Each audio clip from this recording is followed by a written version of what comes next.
Someone get this fossil out of my sight before he breaks a hip on my deck. The words cut through the gymnasium at Naval Air Station Oceana like a blade through humid air. Lieutenant Commander Derek Vance stood with his clipboard pressed against his chest, his jaw set in that particular configuration of disgust reserved for things he considered beneath him. The fluorescent lights above hummed their eternal drone, casting harsh white light across rubber mats and iron weights, and the dozen young operators warming up for morning PT. It was 0530 hours. The Virginia Beach dawn had not yet cracked the horizon, but inside this cavernous space, the day's first cruelty had already begun. The target of Vance's contempt was an old man pushing a mop cart near the free weight area. Clement DeRocher moved with the careful deliberation of someone whose joints had long since filed their complaints with management. His coveralls hung 2 sizes too large on a frame that gravity and time had conspired to diminish. Wispy white hair escaped from beneath a faded ball cap that might once have been navy blue, but had surrendered to a defeated gray. His hands, spotted and ridged with veins, gripped the mop handle with a steadiness that seemed to cost him something. He was invisible, as he had been invisible for 11 years.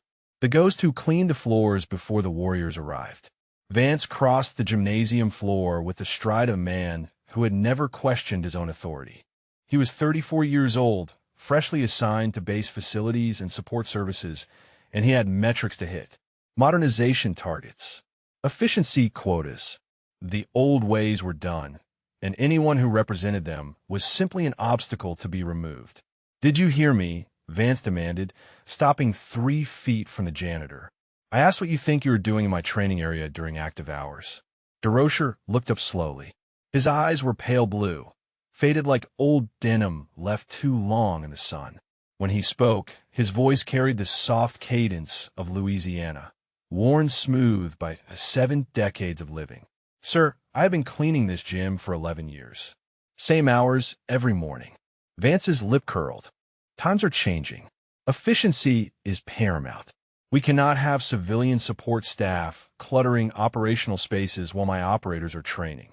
The young SEALs had paused their warm-ups. They stood in loose clusters, watching the exchange with the studied neutrality of enlisted men who knew better than to insert themselves between an officer and his chosen target. Whatever was happening, it was not their fight. Near the doorway, Chief Petty Officer Christina Yarbrough leaned against the frame with her arms crossed. She was 29, ambitious, decorated from 2 deployments to Syria, and possessed of the trained eye that came from years of operational assessment. Something about the old janitor bothered her, though she could not yet name what. His posture, perhaps. The way he held himself when addressed. Weight balanced.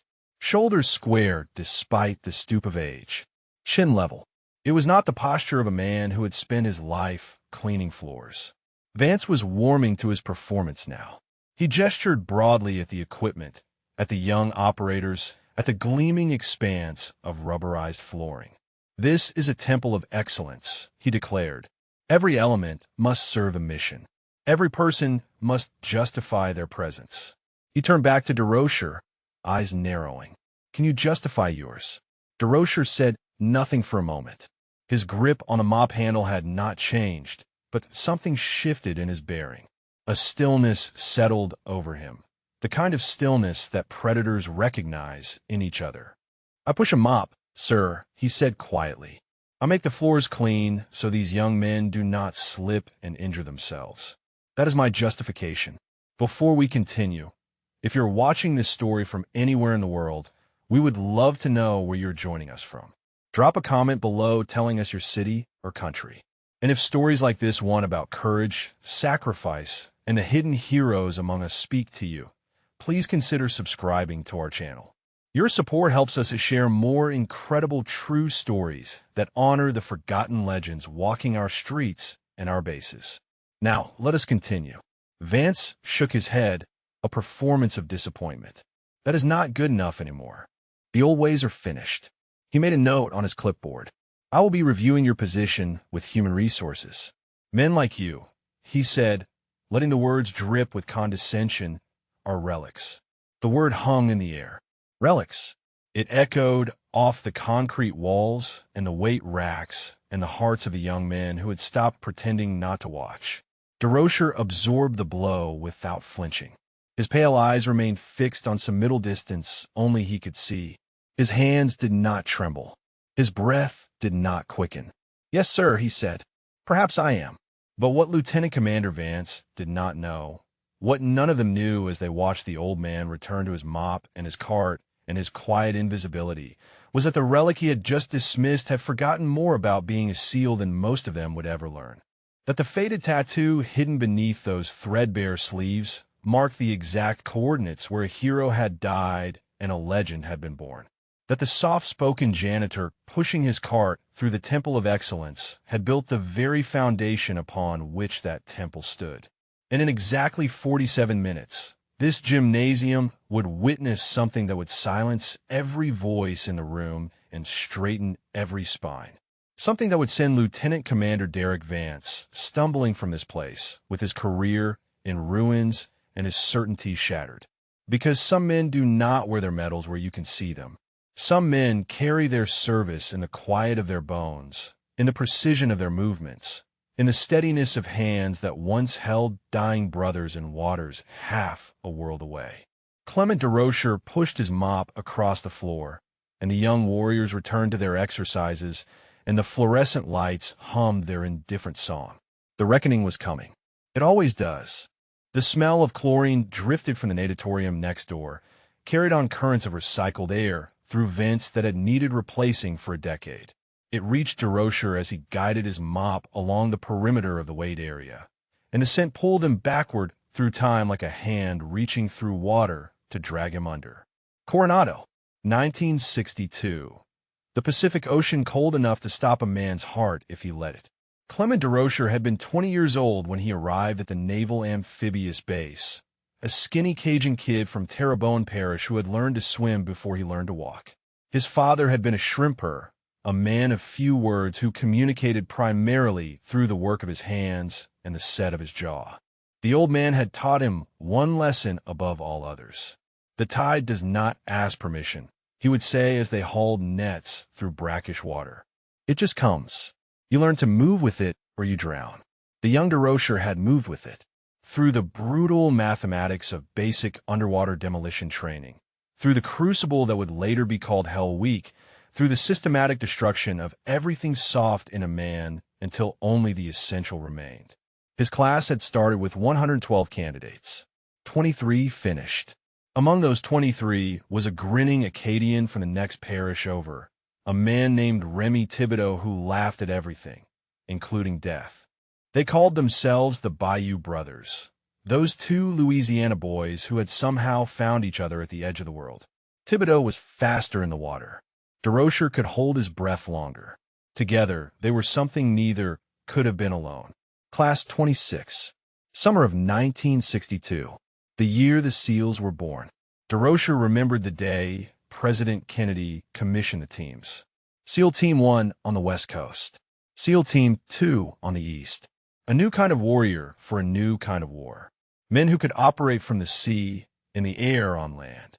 Men who could disappear into hostile waters and emerge like ghosts to strike and vanish.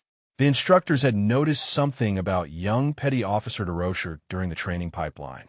He had an affinity for water that bordered on the supernatural. He could slip beneath the surface and become part of it. His movements so smooth that even experienced observers lost track of him. He could read currents and tides like other men read newspapers. He could hold his breath for 4 minutes when the manuals said 3 was the limit. They started calling him Tide Caller. The name was not given lightly. In the teams, call signs were earned through action, through moments that revealed something essential about who a man was. DeRocher had earned his during a training exercise when he had somehow navigated his entire squad through a Blackwater Channel system that their instructors had declared impassable. When asked how he had done it, he had simply shrugged. The tide showed me the way. The memories came faster now, less controlled. The Mekong Delta. The canals that wound through the rung sat special zone like veins through rotting flesh. The smell of decay and cordite and fear. Night insertions where they slipped into water, so dark it seemed to swallow light itself. The soft splash of paddles, the whispered commands, the knowledge that death waited in every shadow. Thibodeau had always been beside him, his swim buddy, his brother, the man who watched his back through 100 operations that officially never happened against targets that officially did not exist. The Navy Cross ceremony had been held in a small room with 12 people in attendance. The citation had been read aloud, and even that redacted version had caused one of the attending admirals to go pale. For extraordinary heroism in connection with military operations against the enemy in the Republic of Vietnam. The words had felt hollow. Heroism was just another word for surviving when others did not. After Vietnam, DeRocher had returned to Coronado to train the next generation. He had watched young men arrive soft and leave hardened. He had passed on everything he knew about water and darkness and the thin membrane between life and death. He had shaped 3 decades of SEALs, and some of them had gone on to shape others, an unbroken chain of knowledge stretching forward through time. Then he had met Margaret. She had been a Navy nurse at Balboa Medical Center, a woman with steady hands and steadier eyes who had seen enough broken warriors to recognize one who was still standing. She had looked at DeRocher's 1,000-yard stare and had not flinched. She had looked at the scars, visible and invisible, and had not turned away. 40 years. They had built a life together in a small house near the water. No children. The teams had been his children.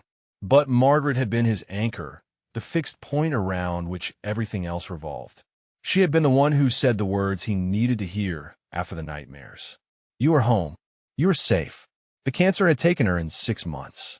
6 months from diagnosis to the day DeRocher had held her hand as she slipped away. The house had become a tomb after that. Every room held her ghost. Every corner whispered her name. He had called his old commanding officer 3 weeks after the funeral, asked if there was any work, anywhere, that would let him stay near the teams. He could not bear to leave entirely. The teams were all he had left. The janitor position at Oceana had been the answer. Close enough to hear young operators training through the walls. Close enough to walk the same corridors where warriors prepared for war. Close enough to remember. The smell of chlorine faded, and DeRocher found himself back in the present, his hands still gripping the mop handle. Only seconds had passed, but he had lived a lifetime in them. Across the gymnasium, Lieutenant Commander Vance was conferring with one of the young operators, his voice carrying that particular tone of false camaraderie that fooled no one.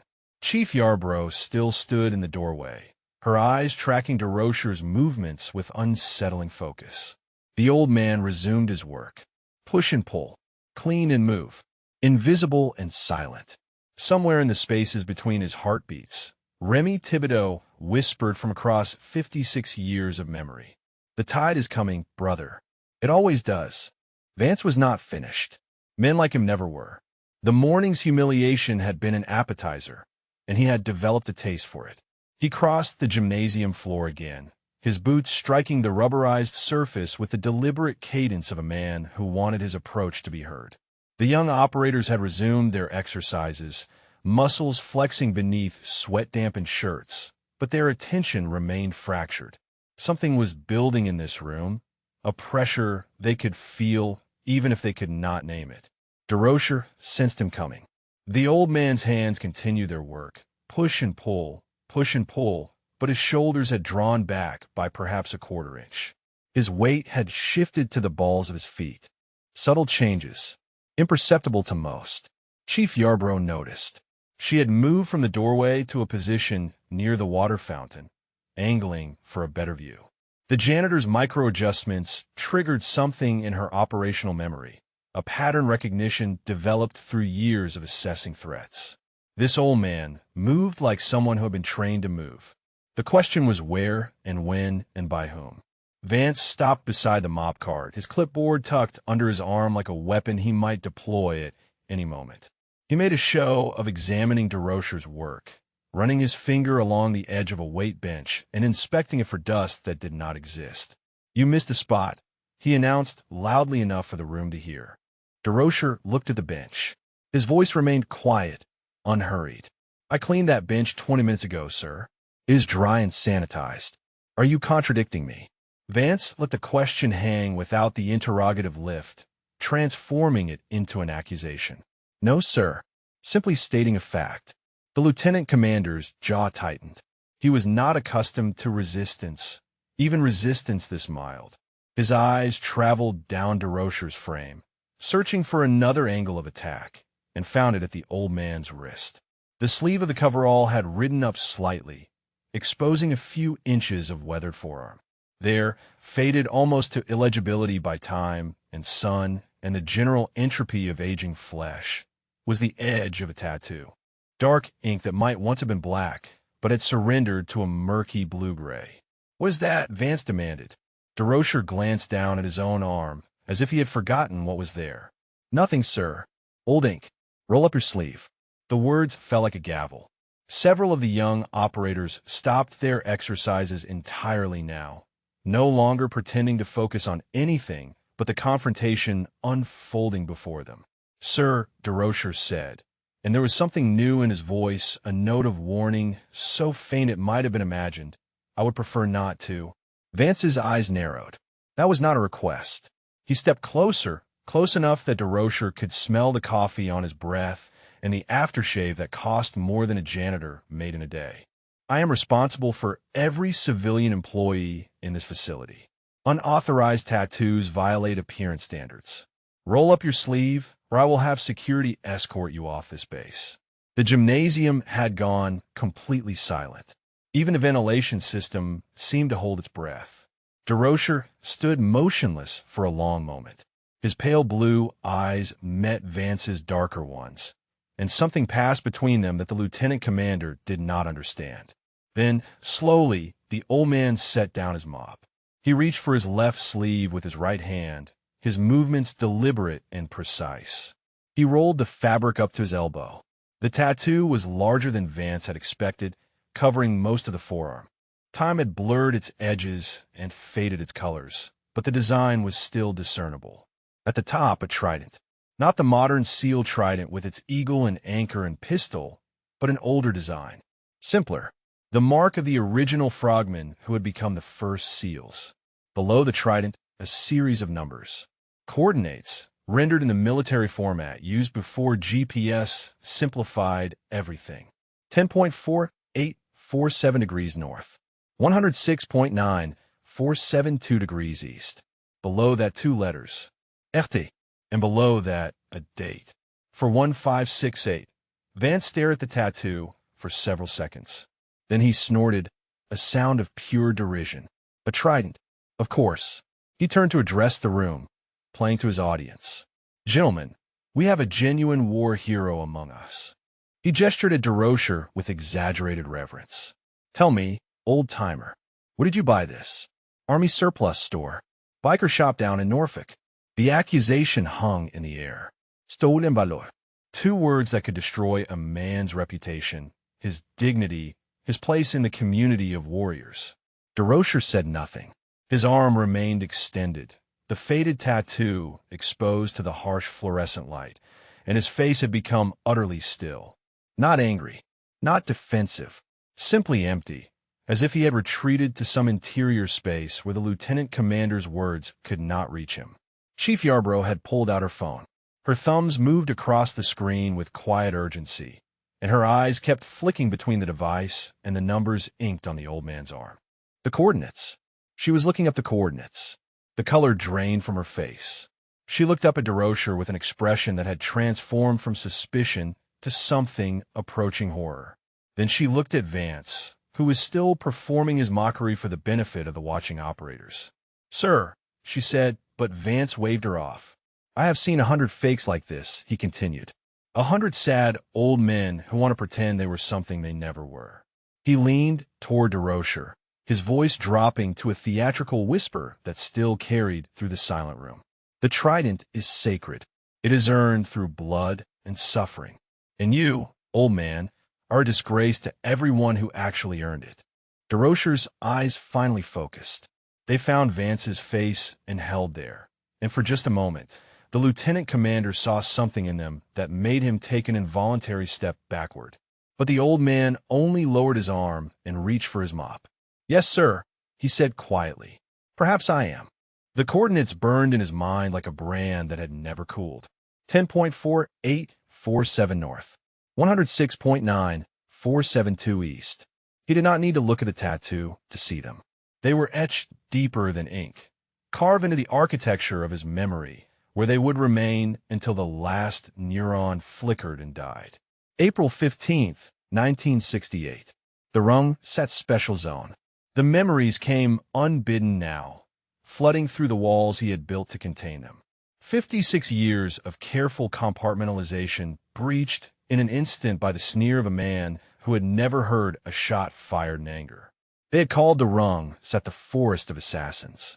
40 square miles of mangrove swamped southeast of Saigon, a labyrinth of canals and channels where the Viet Song moved like ghosts. The water was black with tannins and rot, warm as blood, thick with things that bit and stung and poisoned. American forces had tried to clear it a dozen times. The forest always swallowed them. SEAL Team 2 had been tasked with a prisoner snatch. Intelligence said a high-value VC commander was moving through the zone, a man who had orchestrated the deaths of hundreds of American soldiers. The mission was simple on paper. Insert by water. Locate the target. Extract for interrogation. Nothing was ever simple in the Rung Saturday. 6 SEALs had slipped into the water just after midnight. DeRocher on point, reading the currents by instinct, feeling his way through channels that did not appear on any map. Behind him, Thibodeau moved in his wake, close enough to touch, his presence as familiar as DeRocher's own heartbeat. They had traveled 2 kilometers through absolute darkness before the world exploded. The ambush had been perfectly positioned. Muzzle flashes erupted from both banks simultaneously, crossing streams of fire that turned the water into a kill zone. The sound was apocalyptic. The smell of cordite and blood and swamp gas filled every breath. DeRocher had reacted on instinct honed through years of training and months of combat. He returned fire while pulling a wounded teammate toward cover, his voice cutting through the chaos with commands that somehow reached ears deafened by gunfire. Withdraw east. Stay low. Keep moving. The extraction had taken 4 hours. For hours of fighting through chest-deep water, of dragging wounded men through channels that had become gauntlets of death. DeRocher had led them, always at the front, always finding the path when there seemed to be no path to find. They were 200 meters from the extraction point when the RPG came. It had launched from a window in a structure they had cleared twice.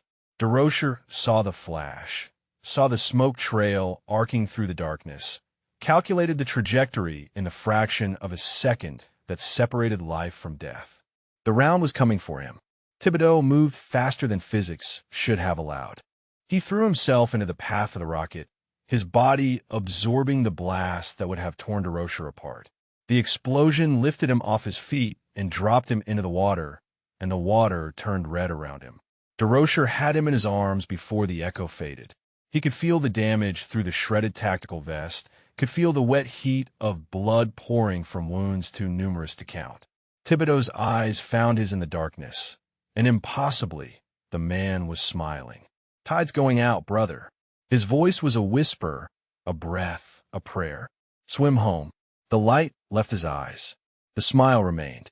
DeRocher had carried him 2 kilometers through hostile territory with 3 rounds in his own leg.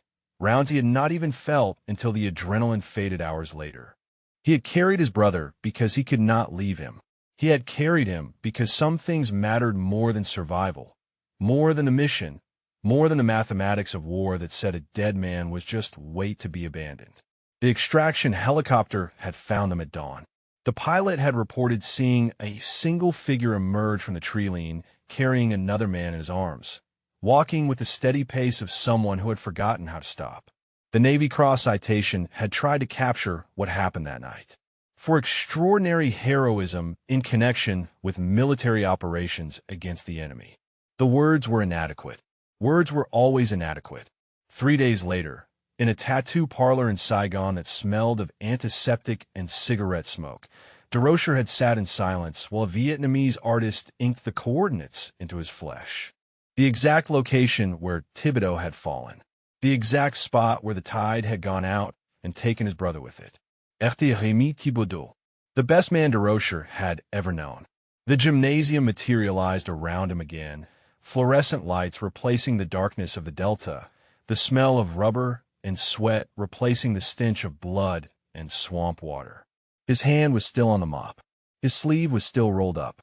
Vance was still talking, still performing his contempt for an audience that had grown increasingly uncomfortable. Chief Yarbrough was staring at her phone with an expression that suggested she had just witnessed something sacred defiled. Her lips moved silently, reading words that DeRocher knew by heart because he had lived them. The young operators had gone quiet in a different way now. They could feel something in the room, a weight they did not understand pressing down on them. Some of them were looking at the old janitor with new eyes, seeing the stillness that was not weakness, the silence that was not submission. DeRocher lowered his sleeve slowly, covering the coordinates that marked his brother's grave. He picked up his mop and resumed his work. Somewhere in the spaces between seconds, Rémi Thibodeau whispered from across the years, "Not yet, brother, but soon." Vance was enjoying himself now. The gymnasium had become his stage, the young operators his audience, and the old janitor his prop in a performance of righteous indignation. He paced back and forth, clipboard abandoned on a weight bench, hands gesturing with theatrical precision.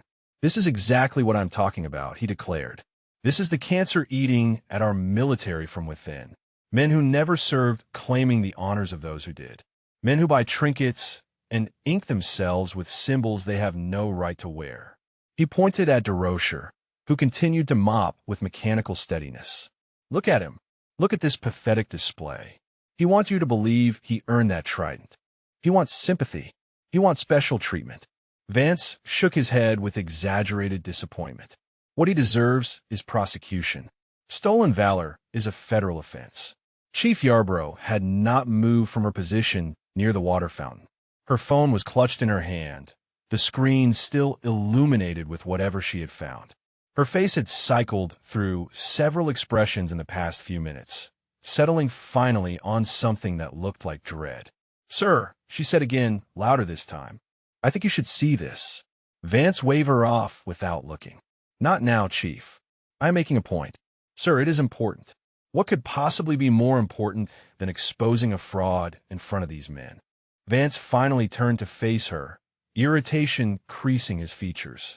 "What is so urgent that it cannot wait?"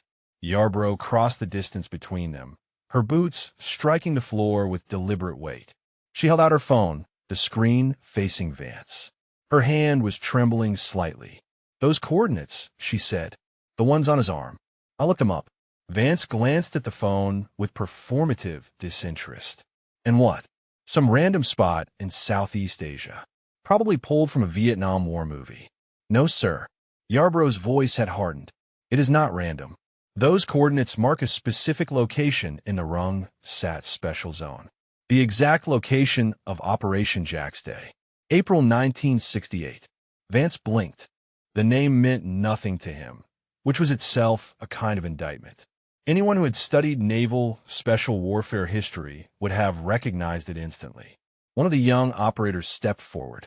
Petty Officer Second Class Marcus Okonkwo was 26 years old, fresh from his second deployment to Yemen, and possessed of the kind of memory that recorded everything. His voice cut through the gymnasium's stale air. Operation Jack's Day was one of the first major SEAL operations in Vietnam. "Sir, we studied it during our maritime operations module. The Rung Sat extractions are legendary." Vance's expression flickered, the first crack in his certainty. "So what? Anyone could look up historical operations and tattoo the coordinates." Okonkwo shook his head. "With respect, sir, those coordinates are not in any public record. The specific location of the April '68 engagement was classified for 30 years. Even now, it is only available in restricted Navy archives." The silence that followed was different from the silences that had come before. This one had weight. This one had edges. Yarbrough continued, her voice steady now with the resolve of someone delivering testimony. "I ran those coordinates through the SEAL Heritage Database. They match exactly with the site of an engagement on April 15th, 1968. 6 operators from SEAL Team 2. 1 killed in action." She paused, her eyes moving from her phone to the old man who had stopped mopping but had not turned around. The operator killed in action was Petty Officer First Class Remy Thibodeau. His swim buddy, the man who carried his body 2 kilometers to extraction under fire, was Petty Officer First Class Clement DeRocher. Call sign Tide Caller. The name rippled through the room like a stone dropped in still water. Tide Caller. Several of the older operators inhaled sharply. One of them, a chief with 15 years in the teams, took an involuntary step backward. Vance looked around, confused by the reaction. What does that mean? It is just a call sign. The chief spoke without taking his eyes off DeRocher's back. "Sir, with respect, you need to stop talking." "Excuse me."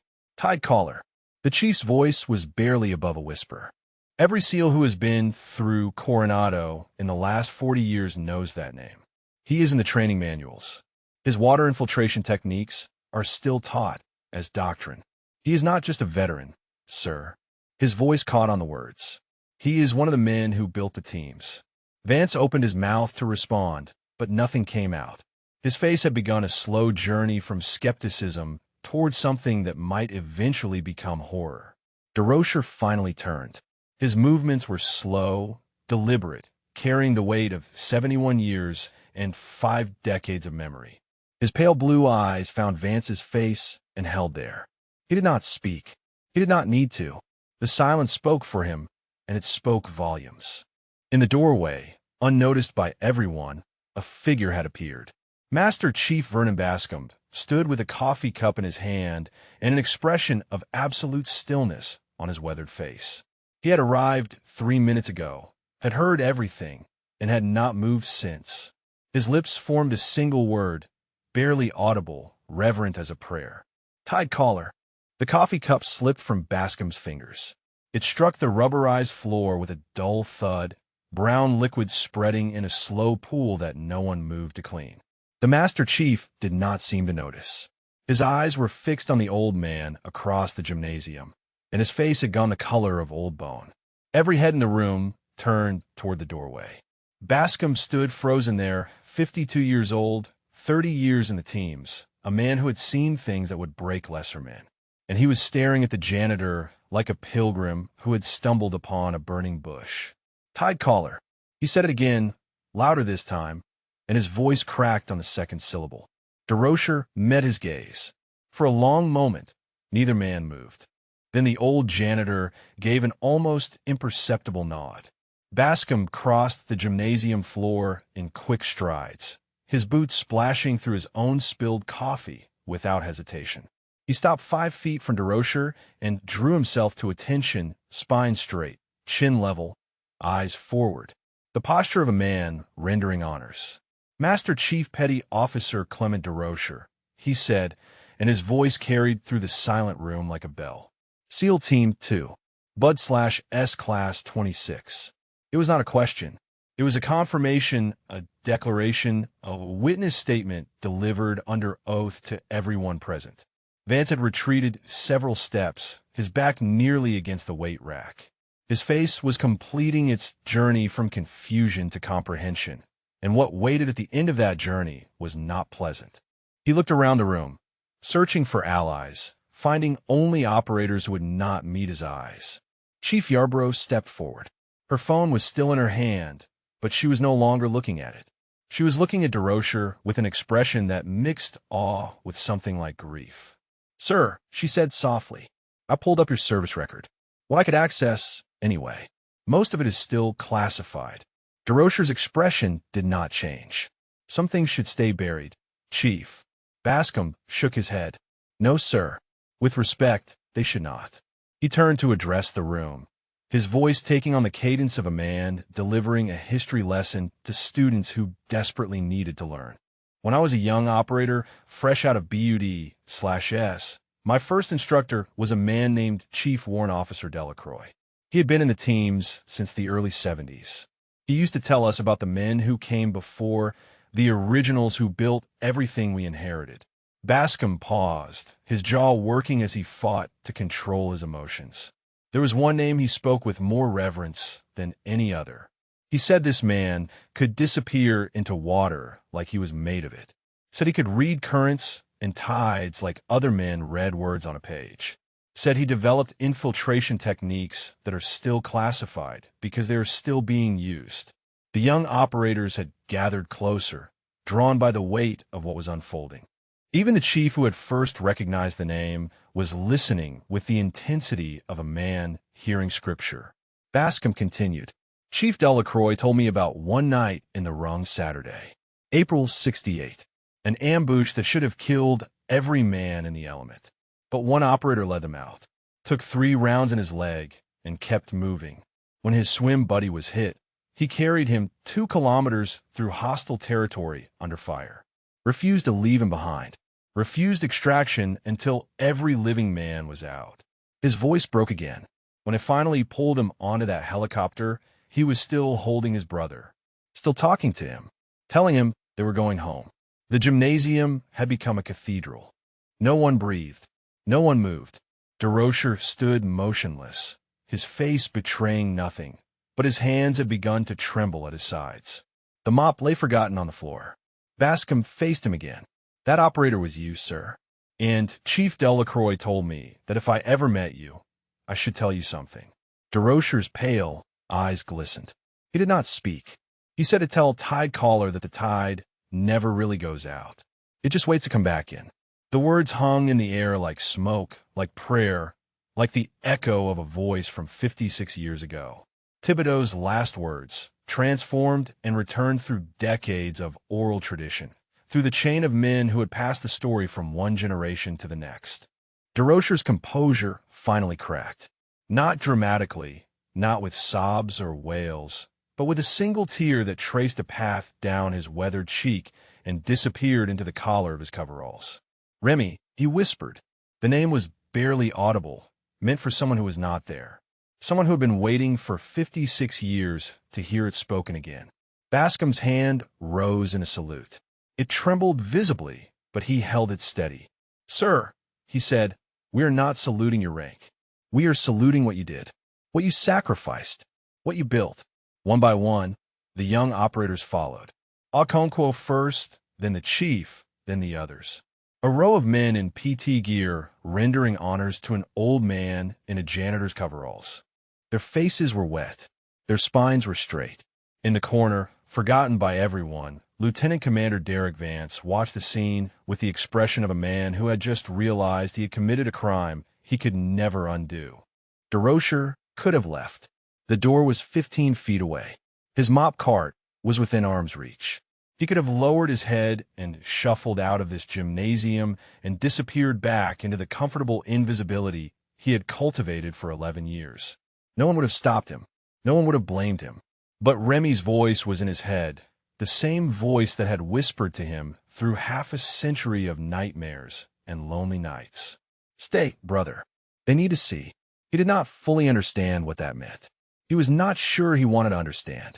But he stayed. Bascom lowered his salute and took a step closer.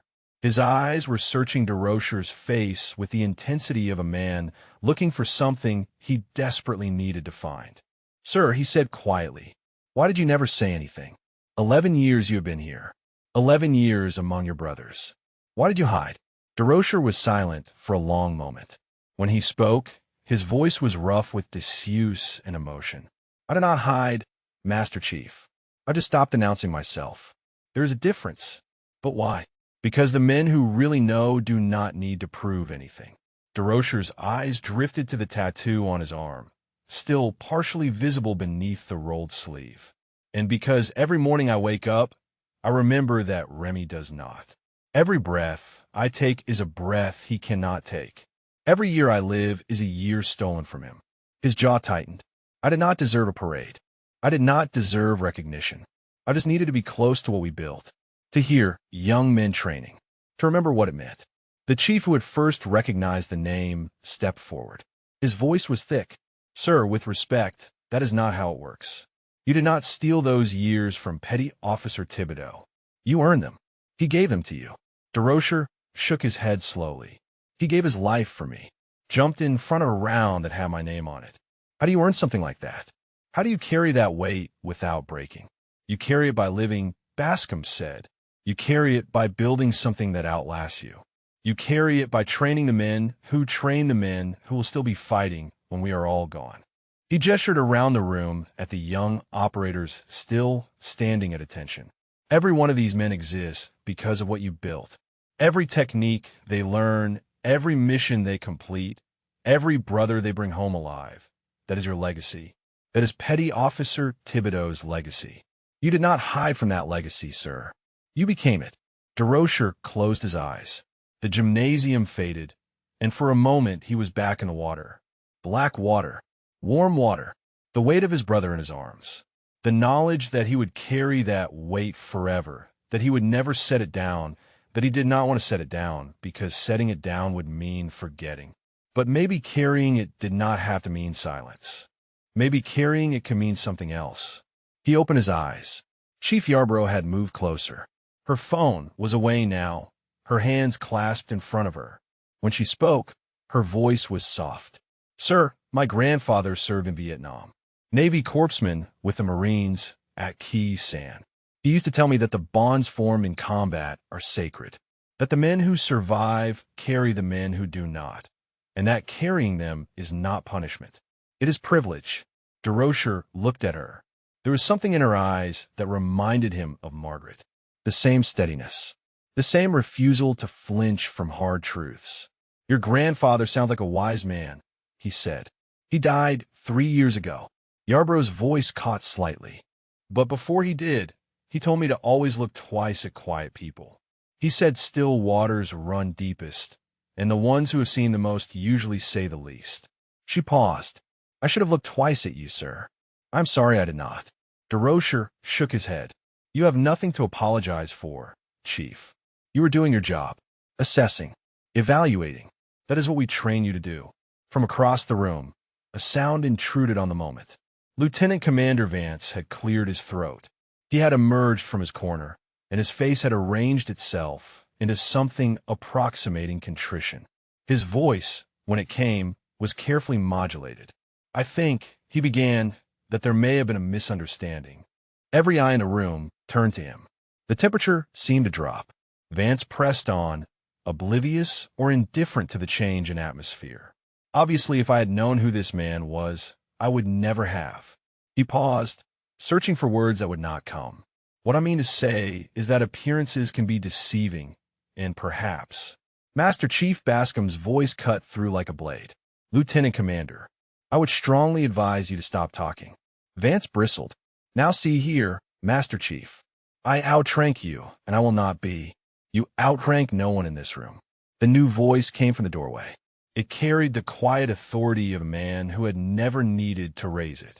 Captain Theodore Morrison stood at the entrance to the gymnasium, flanked by 2 commanders. His dress uniform was immaculate. His expression was not. Vance snapped to attention, his face draining of color. Morrison walked slowly across the floor, his footsteps the only sound in the frozen room. He stopped in front of DeRocher and studied the old man for a long moment. Then he drew himself to attention and raised his hand in a crisp salute. Master Chief Petty Officer Clement DeRocher, he said. Tide Caller. Is an honor, sir. DeRocher returned the salute. His arm rose with the precision of muscle memory, the movement undiminished by age or arthritis or the 11 years he had spent pretending to be someone else. It was parade ground perfect. It was the salute of a man who had rendered honors to admirals and presidents and fallen brothers laid to rest beneath white headstones. Morrison held the salute for a long moment before lowering his hand. His eyes never left DeRocher's face. I received a phone call 12 minutes ago, the captain said. Master Chief Bascom has excellent instincts about when to alert the chain of command. He turned slowly, his gaze finding Vance still frozen at attention near the weight rack. Lieutenant Commander, I understand you have been conducting an investigation into stolen valor this morning. Vance's throat worked visibly. Sir, I was simply following protocol regarding unauthorized military symbols on civilian personnel. I had no way of knowing. Morrison raised a hand, cutting him off. Tell me exactly what you said. All of it. The silence stretched. Vance's eyes darted around the room, searching for escape and finding none. I said, he swallowed hard. I asked where he bought his tattoo. I suggested it came from an army surplus store. I called him a fraud. I said stolen valor is a federal offense. Morrison nodded slowly, his expression unchanging. What else? I said the trident is sacred, that it is earned through blood and suffering. Vance's voice had begun to shake. I said he was a disgrace to everyone who actually earned it. Captain Morrison absorbed this in silence. The gymnasium seemed to contract around them, the walls pressing inward. Let me make sure I understand, Morrison said finally.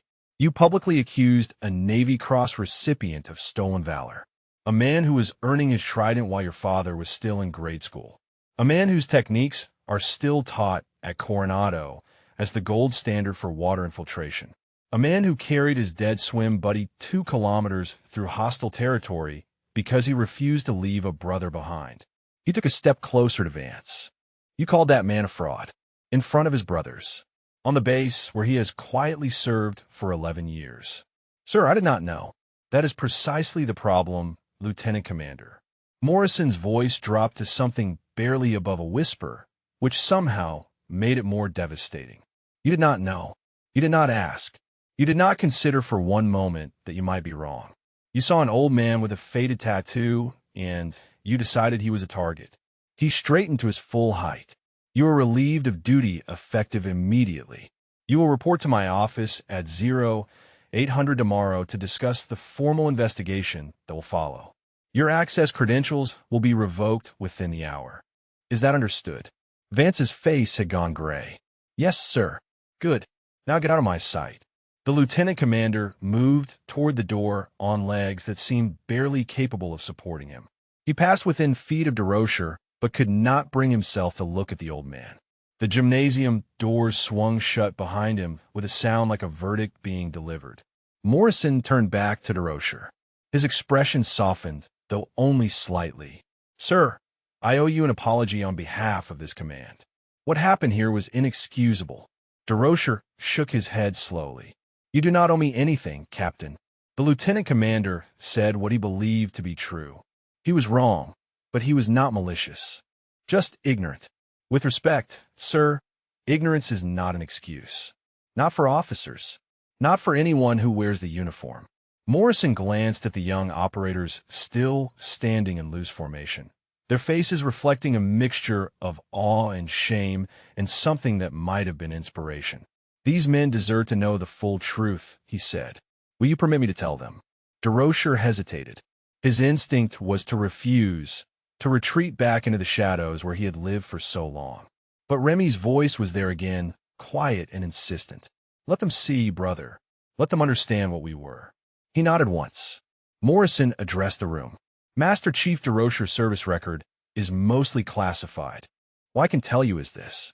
He completed 7 combat deployments between 1964 and 1972. He was awarded the Navy Cross, 3 Silver Stars, 2 Bronze Stars with Valor Device, and 2 Purple Hearts. His water infiltration techniques, developed in the Mekong Delta, revolutionized how the teams operate in literal environments. He paused, letting the weight of the words settle. After Vietnam, he served as an instructor at Coronado for 23 years. Conservative estimates suggest he personally trained over 2,000 SEALs. When he retired, the teams lost a living library of institutional knowledge. Morrison turned to face DeRocher directly. And for the past 11 years, he has mopped floors in this gymnasium, close to his brothers, close to what he built, never asking for recognition, never demanding respect. His voice hardened, and this morning, a lieutenant commander with a clipboard called him a fraud. The gymnasium was absolutely silent. Even the ventilation system seemed to have paused in deference to the moment. Bascom spoke quietly. Sir, what happens now? Morrison considered the question. Now we make this right. As much as we can. Morrison turned to survey the gymnasium, his eyes moving across the young operators who still stood in stunned formation. The weight of what they had witnessed hung in the air like smoke after an explosion. "First," he said, "Master Chief DeRocher will no longer be mopping floors. That ends today." DeRocher raised a weathered hand. "Captain, with respect, I do not want special treatment. I took this job because I needed to be here. The work itself does not matter." Morrison shook his head. "Sir, you misunderstand. I'm not offering charity. I am correcting an institutional failure." He clasped his hands behind his back. "For 11 years, this command has had a living legend walking its corridors, and we did not know. We did not look. We did not ask. That failure belongs to all of us." The captain's gaze fell on Chief Yarborough, who straightened instinctively under his attention. "Chief, you recognized something was wrong before anyone else. Your instincts may have prevented this situation from becoming far worse. Well done." Yarborough's jaw tightened. "Sir, I should have acted sooner. I saw the signs. I just did not trust what I was seeing." Morrison nodded slowly. "That is a lesson worth remembering. Sometimes the most important intelligence is standing right in front of us, and we miss it because it does not match our assumptions." He turned back to DeRocher. "Sir, I would like to make a formal request. The SEAL Heritage Program at Coronado has been trying to document the experiences of Vietnam-era operators for years. Most of them are gone now. The institutional memory is fading. Your knowledge, your experience, your perspective, these things are irreplaceable." DeRocher said nothing. His pale eyes had gone distant, focused on something only he could see. Morrison continued. "I'm not asking you to give speeches or attend ceremonies. I'm asking you to sit with young operators and tell them what it was like, to pass on what you learned in the water, to help us remember what we came from." The gymnasium remained silent. Every person present understood they were witnessing something rare, a moment where past and present were being woven together. Bascom stepped forward. "Sir, if I may." DeRocher's eyes refocused, finding the Master Chief's face. "Chief Delacroix used to say that the most dangerous thing in the teams is not the enemy. It is forgetting. Forgetting where we came from. Forgetting the men who bled so we could exist.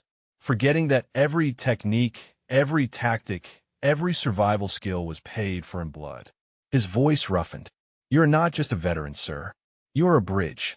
The men who built the teams are almost all gone. You are one of the last who can tell us what it was really like. Not the sanitized version. Not the recruiting poster version. The truth." DeRocher looked down at his hands. They were trembling again, but differently now. Not with age or weakness. With something closer to fear. "I have not talked about those days in a very long time," he said quietly. "Not to anyone. Not even to Margaret before she passed." "No one has to hear anything you do not want to share," Morrison said. "But the things you are willing to share could shape how the next generation understands their heritage." Petty Officer Okonkwo spoke from the formation. "Sir, during our maritime operations module, we studied the rung sat extractions as a tactical case study. Coordinates and timelines. Ammunition expenditure. Casualty figures." He paused, his young face earnest. "But we never heard what it felt like. We never understood what it cost. The manuals tell us what happened. They do not tell us why it mattered." Another operator stepped forward. Petty Officer 3rd Class David Chun was 24 years old, barely out of the pipeline. His voice shook slightly as he spoke. "Sir, I almost quit during Hell Week. Third night. I was done. I had the bell in my hand. The bell. The brass bell that BUD/S candidates rang when they could not continue. The sound of dreams dying. But one of the instructors told me about a man who had carried his dead brother 2 kilometers through a kill zone, who had refused to stop even with 3 rounds in his leg, who had kept going because stopping meant leaving someone behind." Chin's eyes were wet. "I did not ring the bell, sir. Because of that story. Because of you." DeRocher stared at the young man. The weight of the moment pressed down on him like deep water, like the darkness of the Mekong, like 56 years of carrying a ghost. And then, for the first time and longer than he could remember, Clement DeRocher smiled. It was not a large smile. It was not the grin of his youth, the easy expression that had matched Remy's in that photograph from the Delta. But it was real. It cracked the weathered mask of his face like sunrise breaking through clouds. Remy would have liked that story, he said softly. He always said the teams would outlast both of us. That what we were building was bigger than any one man. He looked around the gymnasium, at the young faces watching him, at the tridents they wore or would wear, at the unbroken chain stretching backward through time to a beach in Coronado where two Louisiana boys had refused to quit. "All right," he said. "I will talk, if you are willing to listen." The gymnasium transformed in the minutes that followed. Someone produced folding chairs from a storage closet. The young operators arranged them in a loose semicircle facing the spot where DeRocher stood. Captain Morrison took a position near the wall, content to observe. Bascom stood at DeRocher's right shoulder like a sentinel. Yarborough approached with a bottle of water and offered it without words. DeRocher accepted it with a nod, his arthritic fingers wrapping around the plastic with careful deliberation. He looked at the faces arrayed before him. Young faces, strong faces, faces that had not yet learned what were truly cost. "I do not know where to begin," he admitted. "Begin with Coronado," Bascom suggested quietly. "Begin with how it started." DeRocher was silent for a moment, gathering threads of memory that had been buried for decades. 1962, he said finally. "I was 20 years old, skinny Cajun kid from the bayou who thought he knew something about water." A ghost of a smile crossed his face. "I did not know anything. None of us did. We thought we were tough because we had survived things that would have killed softer men. We thought we were ready because we had trained harder than anyone thought possible. We were wrong about all of it." He took a slow drink of water. The teams were new then. SEAL Team 1 and SEAL Team 2, commissioned in January of that year. We were making it up as we went. There were no manuals. There was no doctrine. There was just the mission and the men beside you. His eyes grew distant. Remy Thibodeau was my swim buddy from the first day. Another Louisiana boy. He was from Lafourche Parish, just down the road from where I grew up. We spoke the same language, and I do not just mean English. DeRocher's voice softened. He was faster than me in the water. Quicker reflexes, better instincts in a firefight. If anyone should have survived that night in the wrong set, it should have been him. The gymnasium was absolutely still. No one moved. No one breathed. April 15th, 1968. We inserted at 0030 hours. 6 men in the water. The mission was a prisoner snatch. High-value target moving through the zone. Simple on paper. His jaw tightened. Nothing is simple in the wrong Saturday. The forest of assassins, they called it. 40 square miles of mangrove swamp where the VC moved like ghosts. The water was black. The air was poison. Everything in that place wanted to kill you. He set down the water bottle. We made it 2 kilometers before they hit us. Ambush from both banks. Crossing fields of fire. The water turned white with impacts. I still hear that sound sometimes. The sound of a river trying to kill you. Okonkwo leaned forward. "How did you get out, sir?" DeRocher's eyes found him. "We moved. That is all you can do when the world explodes. You move or you die." I led them through channels I had memorized from aerial photographs. We dragged our wounded. We returned fire. We kept going because stopping meant dying. He paused. For hours. It took 4 hours to reach the extraction point. 200 meters out, we thought we were safe. His hands had begun to tremble. The RPG came from a structure we had cleared twice. I saw the flash. I calculated the trajectory. I knew it was coming for me. The silence in the gymnasium had become absolute. Remy moved faster than I have ever seen a human being move. He threw himself into the path of that round. Took the blast that should have killed me. DeRocher's voice cracked. I had him in my arms before the echo faded. He was torn apart. There was nothing I could do. Nothing anyone could have done. He looked down at his hands, as if seeing the blood that had long since washed away. His last words were about the tide. He said the tide was going out. He told me to swim home. Tears were falling freely now, not just from DeRocher, but from half the men in the room. Hardened operators who had seen combat themselves, weeping openly for a man who had died before most of them were born. I carried him, DeRocher continued, 2 kilometers back to extraction. I do not remember most of it. I just remember knowing that I could not leave him. Not in that water. Not in that darkness. He touched the tattoo on his forearm. 3 days later, I got this. The coordinates where he fell. His initials. The date. I swore I would carry him with me for the rest of my life. Bascom's voice was rough. And you have, sir. For 56 years. DeRocher nodded slowly. Every day, every hour, every breath I take for both of us. He looked up at the young faces before him. That is what the teams mean. That is what the trident represents. It is not about glory or medals or being called a hero. It is about the man beside you. The man who would die for you. The man you would die for without hesitation. His voice steadied. Remy gave his life for mine. The only way I can honor that sacrifice is to make sure his death meant something. That what we build together survives. That the men who come after us understand what it cost. Captain Morrison stepped forward from his position by the wall. His face was wet, but his voice was steady. Sir, he said, it meant something. It still means something. And as long as there are seals, it always will. The gymnasium remained frozen in the aftermath of DeRocher's words. Men wiped their faces with the backs of their hands, unashamed of the tears they had shed. The air itself seemed heavier, weighted with the truth of what they had heard. Chief Yarborough broke the silence. Sir, I have to ask. The SEAL Liaison Office has a memorial wall. Photographs of fallen brothers from every era. There is a gap where Petty Officer Thibodeau's photo should be. We have searched the archives for years. We can never find one. DeRocher looked at her for a long moment. Then his right hand moved to the pocket of his coveralls, the movement slow and deliberate. He withdrew a worn leather wallet, its edges soft with age, its surface cracked like old earth. He opened it carefully, as if handling something sacred. Inside, protected by a sleeve of plastic yellowed by decades, was a photograph. He held it out. Yarborough stepped forward and took it with both hands, her fingers trembling. She stared at the image, and her breath caught audibly.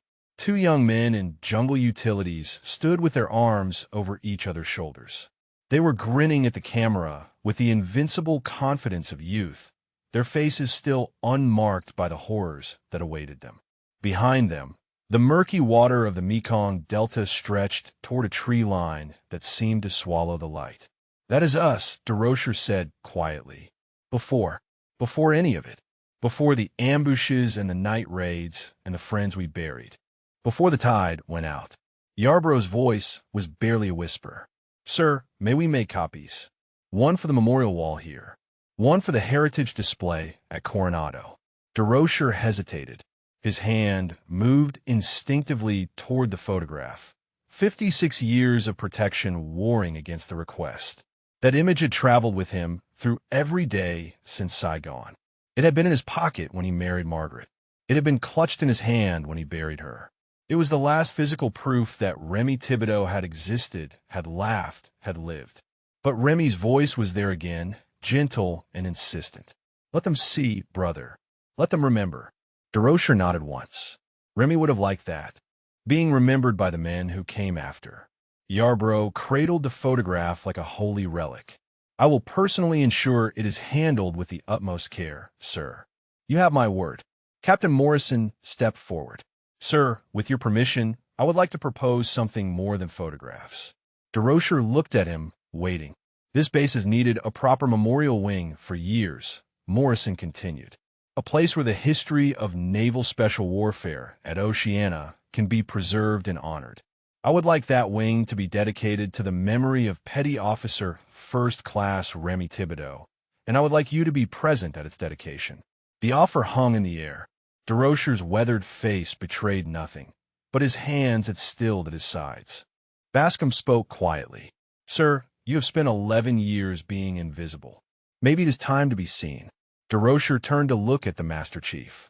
What good does being seen do? It does not bring Remy back. It does not undo what happened. No, sir, it does not. Bascom's voice was steady. But it shows these young men what sacrifice looks like. It shows them that the brothers who came before are not just names on walls or entries in databases. They were real. They bled. They died. And the men who survived carry them forever. Petty Officer Chun stepped forward from the semicircle. Sir, when I was in the pipeline, I used to wonder if I had what it takes. If I could be the kind of operator the teams needed. If I could carry the weight. He gestured around the room at his fellow operators. Every man here has wondered the same thing. And now we have seen what carrying the weight really means. You have carried Petty Officer Thibodeau for 56 years. You have carried him through every floor you mopped, every corridor you walked, every morning you woke up and kept going. His voice strengthened. That is not weakness, sir. That is the mission. That is what we signed up for. To carry our brothers. To never leave them behind. Not in combat. Not in death. Not ever. DeRocher looked at the young operator, at the fire in his eyes, at the certainty in his voice.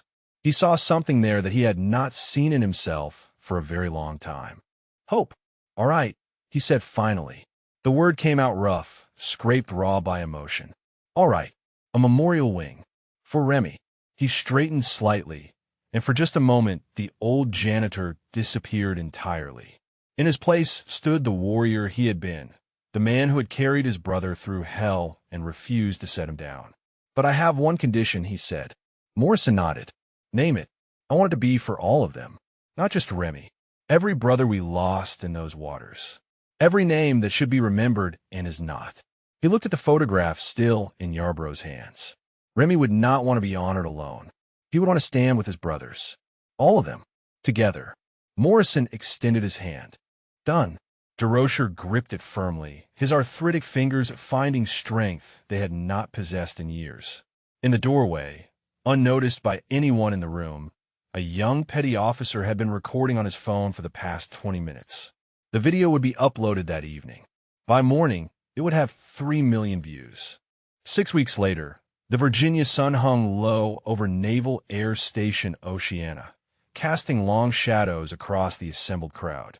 300 people stood in neat rows before the newly constructed Memorial Wing, a gleaming addition to the base's Heritage Center. Flags snapped in the autumn breeze. Television cameras from 4 networks lined the perimeter. At the center of it all stood Clement DeRocher. He was not wearing coveralls today. For the first time in 20 years, he wore his dress blues. The uniform fit differently than it once had, tailored hastily to accommodate the changes time had wrought on his frame. But the ribbons on his chest were the same ribbons he had earned in the darkness of the Mekong Delta, and they gleamed in the afternoon light. The Navy Cross hung in its place of honor. Beside it, 3 silver stars, 2 bronze stars with the V device for valor, 2 Purple Hearts, rows of campaign ribbons, and unit commendations that told the story of a life given to service. Captain Morrison stood at the podium, his voice carrying across the crowd. 6 weeks ago, something happened in the gymnasium of this base that reminded us of a truth we should never have forgotten. The heroes among us do not always wear their medals where we can see them. They do not always announce themselves. Sometimes they push mops. Sometimes they clean floors. Sometimes they walk among us as ghosts, carrying burdens we cannot imagine. He paused, letting the words settle. Master Chief Petty Officer Clement DeRocher served this nation for 30 years in uniform and 11 more in the shadows. He trained over 2,000 SEALs. He developed techniques that are still classified because they are still saving lives. He earned the Navy Cross for actions so heroic that even the redacted citation makes hardened operators weep. Morrison turned to face the Memorial Wing behind him, and he did all of this while carrying his brother. Petty Officer First Class Remy Thibodeau fell in the Rung Sat Special Zone on April 15, 1968. He gave his life to save the man standing before you today. For 56 years, Master Chief DeRocher has honored that sacrifice by living, by serving, by refusing to forget. The crowd was silent. Many were weeping openly. Today, we dedicate this Memorial Wing not just to Petty Officer Thibodeau, but to all the brothers who never came home from those waters. Their names are inscribed on the walls within. Their faces look out from photographs preserved for generations to come. Their stories will be told to every young operator who passes through this base. Morrison stepped back from the podium. Master Chief DeRocher, would you do the honors? DeRocher walked forward, his steps steady despite the weight of the moment. He stopped before a large glass case draped in black cloth. Inside, he knew, was the enlarged photograph of two young men in the Mekong Delta, grinning at a future they could not imagine. Beside, it was his original trident, the one presented to him in 1962, worn on his uniform through 7 deployments. He had donated it the week before. It was time for it to belong to the teams again. He gripped the cloth and pulled. The photograph emerged into the light. Remy's face, young and alive and impossibly vibrant, looked out at the assembled crowd. Below the image, a plaque read, P.O. 1 Remy Thibodeau and P.O. 1 Clement DeRocher. SEAL Team 2. Rungsat Special Zone, 1968. Brothers in the water. Brothers forever. DeRocher stood before the image of his friend, and for a moment he was not a 70-year-old man in dress blues. He was 26 again, holding his brother in black water, listening to the tide go out. The crowd waited. The cameras recorded. The world watched. DeRocher leaned close to the glass, his lips barely moving. "Still here, brother," he whispered. "Still swimming." He straightened and turned to face the assembly. When he spoke, his voice was clear and strong, carrying to every year. "I pushed a mop for 11 years because I could not leave the teams. Because every morning when I heard young operators training, I heard Remy. I heard all of them. Every brother we lost in those waters." He paused. "I did not want recognition. I did not want medals or ceremonies. I just wanted to be close to what we built, to what they died for." His eyes found the young operators in the front rows. Chun, Okonkwo, the others who had witnessed the gymnasium confrontation. They stood at rigid attention, tears streaming down their faces. But I have learned something these past weeks. Hiding does not honor the dead. It just extends the darkness. Remy would not have wanted me to disappear. He would have wanted me to help, to pass on what we learned, to make sure nobody forgets. DeRocher looked at the photograph one more time. "So I'm not going to mop anymore. Captain Morrison has asked me to serve as a historical consultant for BUD/S training, to sit with young operators and tell them what the teams meant, what they cost, what they are worth." His voice softened. "The tide does not go out forever. It just waits to come back in. And I have been waiting too long on the shore." The ceremony concluded with the playing of taps. DeRocher saluted as the notes faded, his arms steady, his eyes fixed on Remy's face behind the glass. Beside him, invisible to everyone else, he felt the presence he had carried for 56 years. Not a weight anymore, a companion. The crowd began to disperse. Young operators approached to shake his hand, to thank him, to hear whatever wisdom he might share. He received each of them with quiet grace. In the weeks that followed, DeRocher would sit with hundreds of SEALs. He would tell them about the water and the darkness and the thin line between life and death. He would teach them what the manuals could not teach. He would help them understand that the trident was not a symbol of glory, but a promise to carry their brothers. Always, and every night, before he slept, he would look at the photograph he still kept in his wallet and whisper the same words. "Still here, brother. Still swimming." If this story moved you, if it reminded you that heroes walk among us in disguises we might never suspect, please subscribe to our channel. And right now on your screen, you will see another incredible story waiting for you. Click it, watch it, and remember that the next quiet stranger you pass might be carrying 50 years of sacrifice in their heart. Thank you for watching.